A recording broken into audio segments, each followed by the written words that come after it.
Je n'arrivais plus à dormir depuis des années. Le soir, je me mettais au lit et il me fallait des heures pour m'endormir. Et tous les matins, entre 2 heures, 3 heures et 4 heures, je me réveillais. Crevé à chaque fois, mais impossible de me rendormir. Et pendant des années, ça a été comme ça. Une insomnie, mais impossible à expliquer. J'ai fait la misère à mon médecin pour qu'on fasse une tonne d'examens médicaux. J'ai fait plein de prises de sang. J'ai essayé tous les compléments alimentaires pas possibles. J'ai été suivi par plein de naturopathes. On a essayé des régimes alimentaires différents. J'ai essayé de l'homéopathie. J'ai tout essayé. Et il y avait des petites améliorations. Et après, ça revenait de nouveau en arrière. Et je dois avouer que j'ai atteint un état où je me suis dit, tu sais quoi, accepte. Accepte de ne pas réussir à dormir la nuit. Quand ton corps se réveille le matin à 3 heures, 4 heures, réveille-toi et médite jusqu'à ce que le début de la journée arrive. Et je dois avouer que d'avoir fait ça, ça m'a apporté une certaine sérénité. Ça m'a donné l'opportunité de me calibrer encore davantage dans mon silence intérieur, ce fameux silence que je vous rabâche mais tout le temps. Et dernièrement, il s'est passé un événement assez inhabituel. Ma grand-mère était malade, donc moi j'étais basé à Paris et ma grand-mère elle est sur Strasbourg. Et je lui rendais visite. Et mon oncle, avec qui je ne m'entends pas malheureusement, en tout cas lui il me déteste, mais à un point où il peut vomir en fait son énergie sur moi lorsqu'il me voit. Et pendant cette période où ma grand-mère était malade, il était infect avec moi. Infect. Horrible. Et moi, ce que les gens font en général, pour être honnête, je m'en fous. C'est vraiment, j'en suis mais complètement indifférent. Mais là, il a réussi à me flinguer mon état émotionnel. Ou plutôt moi, j'ai réagi émotionnellement, ou en tout cas j'ai fait écho, si je puis dire, au comportement qu'il a eu par rapport à moi. Et je me sentais mal, je me sentais super mal. Je ressentais une grande insécurité. Il y avait une forme d'injustice et une forme de colère par rapport à son comportement. Et je me sentais tellement mal, moi qui prône en fait le contrôle de ses émotions et le choix conscient de ses émotions, que pour moi c'était pas acceptable en fait. Par rapport à moi-même, lui ce qu'il fait je m'en fous et je l'accepte. À une certaine mesure j'arrive même à le comprendre.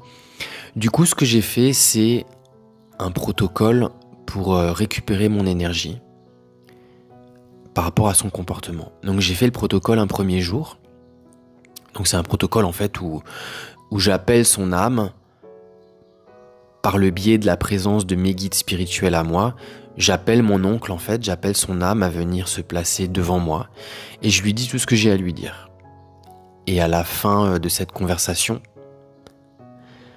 je demande en fait à mes guides de nettoyer en fait tous les liens de souffrance entre moi et entre lui en fait.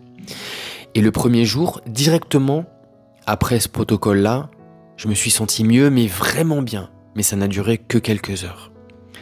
Le deuxième jour, j'ai refait ce protocole-là parce que mon énergie était de nouveau complètement tombée dans la nuit et le matin. Donc j'ai refait le protocole, rebelote. Je me suis senti bien après le protocole, mais vraiment bien, mais que quelques heures. Pareil le troisième jour et le quatrième jour.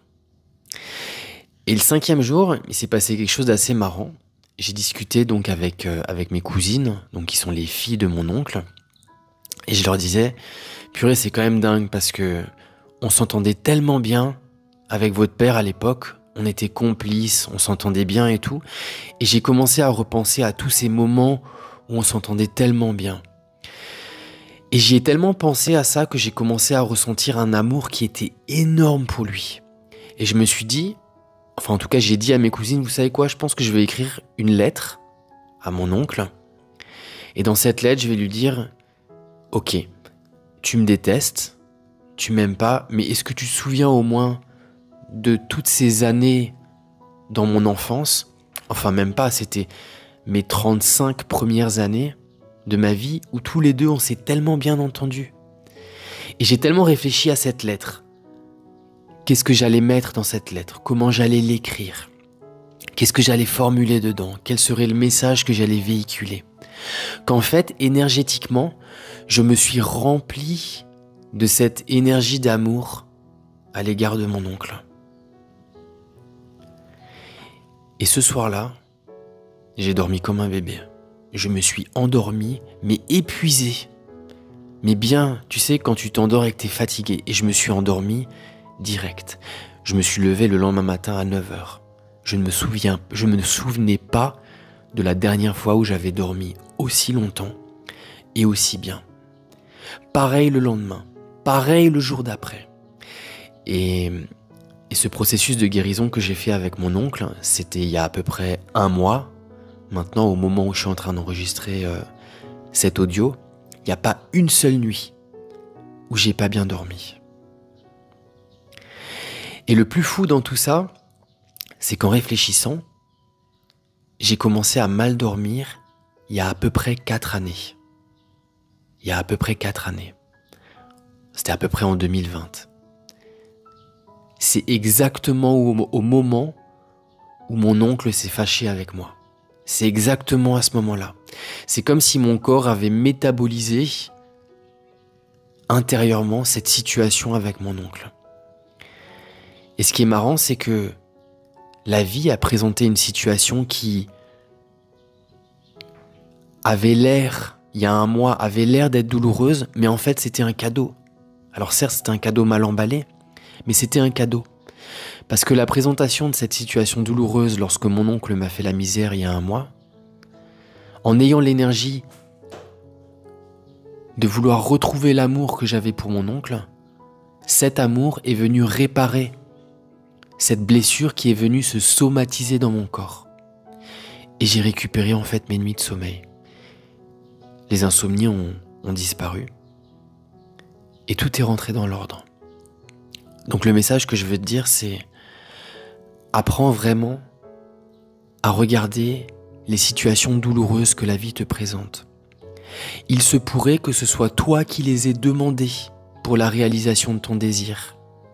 Parce qu'en te présentant ces situations douloureuses, la vie te permet de débloquer une blessure intérieure qui derrière te permettra de réaliser tes désirs.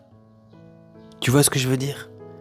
Toutes les situations douloureuses, toutes les émotions douloureuses, absolument tout ce qui est douloureux est toujours un cadeau.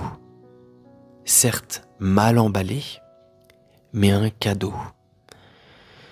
Regarde les situations qui te font du mal et souviens-toi de ça, de l'amour. L'amour est la clé. Il doit y avoir de l'amour absolument partout. Et là où il n'y a pas encore d'amour, alors il y aura encore des situations douloureuses à vivre pour guérir de ces situations-là, pour pouvoir réaliser tes désirs. Voilà. Je t'envoie plein d'amour et je te remercie pour ton écoute. À bientôt.